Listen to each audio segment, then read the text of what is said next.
How do you know this car? Definitely know this car. It's 1949 Buick Roadmaster, straight 8, Fireball 8. Only 8,095 production models. In the myriad of movies in the 1980s starring Tom Cruise, there are two that stand out from the rest. The first is The Color of Money, where he worked with giants like Paul Newman and Martin Scorsese. The second is this movie, working with Dustin Hoffman and Barry Levinson. But how can a movie about an autistic savant be entertaining, and is it any good? Let's find out. I'm Meffistoe. Like, share, and subscribe because this is my review of the movie Raymond. Maple syrup is supposed to be on the table before the pancakes.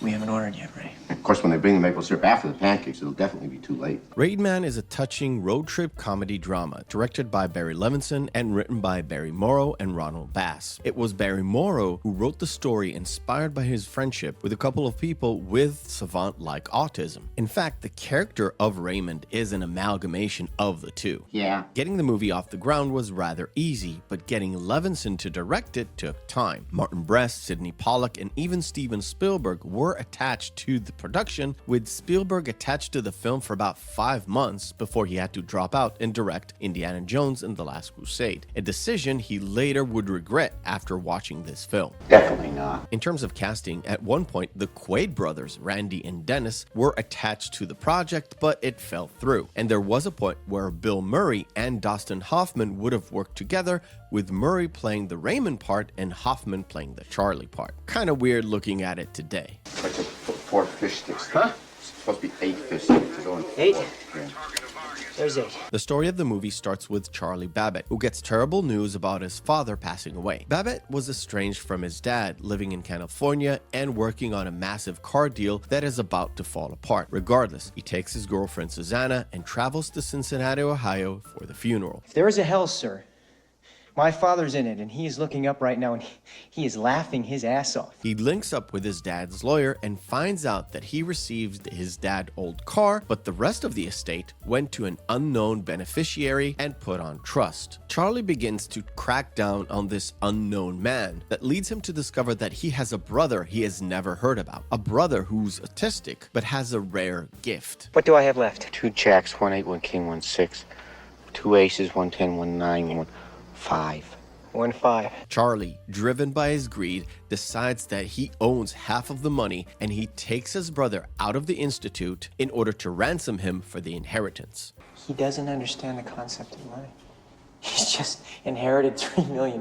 He doesn't understand the concept of money. Defined as a comedy drama, Rain Man is a heartfelt story of a broken family reunited under extreme circumstance. On the one hand, we've got Charlie, a rebellious kid estranged from his dad and blaming his woes and his troubles on their relationship. And he's just out there trying to make it in the high-end car business in LA, and suddenly he is facing a crisis, one that can only be solved by money, and his greed takes over. And on the other hand, there is Raymond, an autistic savant who was hidden away long ago for an unknown reason and wasn't revealed until the death of the father. Who is this guy? We dismissed him. Raymond is your brother.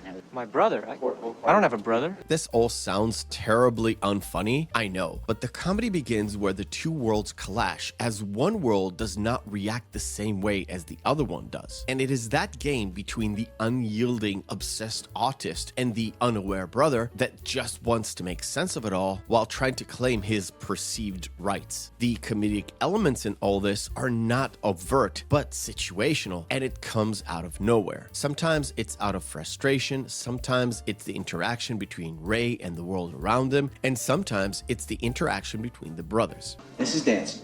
This is dancing. I don't know about you, but I'm starting to feel a little silly. To me, the drama parts are the most important. It is Charlie's full arc that interests me. It's a regular Joe suddenly trying to deal with a severely autistic individual who's had little interaction with the real world. To add to that, he is also obsessed about his specifics, or else hell breaks loose. And then very subtly, on this road trip, Charlie, with no experience, learns compassion, empathy, and love in a way that he has never experienced before, and changing him profoundly. We'll see Fernando Valenzuela pitch. Fernando Valenzuela pitched Saturday, not scheduled for pitch till Wednesday.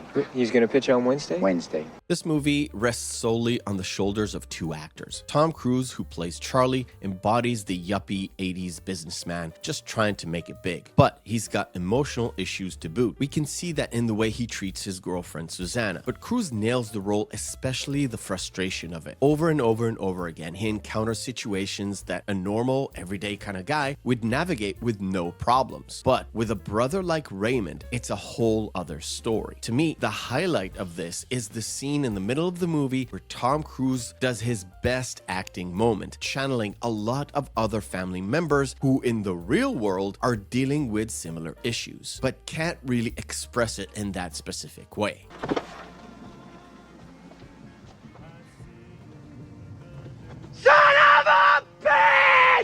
On the other side of the equation is Dustin Hoffman playing Raymond. Hoffman is a very talented actor that plays so many different roles. One of his best is Ray. He skirts that line between over the top with the character and showing his true human emotions. There were many moments of intense performance when Ray loses his footing and all he could do is just yell and scream and bang his head. All the while, Ray has moments where he has to deal with other people he doesn't know and pretend like he's normal but odd. He captures that very unique look into the horizon that some autistic folk do, and he sells us on the behavior and mannerisms that some do. Rightfully so, he got an Oscar for his performance. It's all right. Oh, Just take it easy. Take it easy. Oh, no. It's almost over. All right. Now, how's that feel? very slippery. I love movies, all kinds, especially the slices of life stories that contain both drama and laughter. High points and low points, especially if the story is told in a very interesting way. This is why I love this movie, and I will recommend trying to find it and watch it. On this channel, I try to go back into the recent past and rewatch and review movies that I've seen before. And almost every time, I find new angles to look at them. This time around, I felt Charlie's frustration with the world. I felt Susanna's frustration with Charlie, and I felt happy that the two brothers reunite despite the ugly circumstances. I really enjoyed the rewatch on a random Tuesday. A great road trip movie that even has a twist at the end that you don't see coming, but you would be glad that you don't know anything about it. How was that? Wet. I thank you for watching, and remember, hope is a good thing, maybe even the best of things, and no good thing ever dies. I'll see you on the next video.